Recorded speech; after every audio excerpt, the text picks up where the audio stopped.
কখনো সালাউদ্দিন বেল মারে? এই বেলের ভিতরে কি কুসুম আছে? নেড়া একবারই বেল তোলা যায়, নেড়া দুইবার বেল তোলা যায় না। তো নেড়া বেল তোলায় গিয়ে কি শিক্ষা অর্জন করছে একটু শুনি। বেল তোলা যায় আমাদের শিক্ষা হয়ে গেছে, বেল মারে। তার মানে নাসিরউদ্দিন পাটোয়ারি সাহেব আপনি নেড়া, আপনি অফিসিয়ালি বলবেন না এটা? তো আপনি নেড়া হয়েছেন কিন্তু বেল তোলা যাবেন কেন? বেল তো শক্ত, আপনি যাবেন কাঁঠাল তলায়, কাঁঠাল নরম। কখনো সালাউদ্দিন বেল মারে?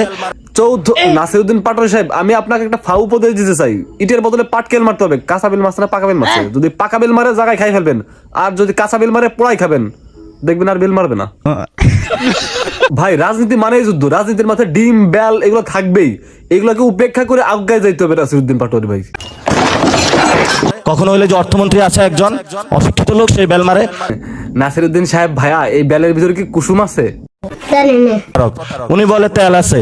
তো উনি যেহেতু বলছে তেল আছে, তো তেল দিয়ে বেল খাই ফেলবেন, হয়ে গেল। আচ্ছা, একটা বাটি হেলমেটের দাম কয় টাকা? মানে ডিম প্রোটেক্টর হেলমেট পাওয়া যায় না, আছে না? Let's go. খালা আমি তো কিছু বলতে পারি না, আমি অভদ্র মানুষ। এই ভদ্রলোকের বয়ান শুনে আপনার কি মনে হইলো? নেশায় গাঞ্জায় দেশ বইয়া গেছে।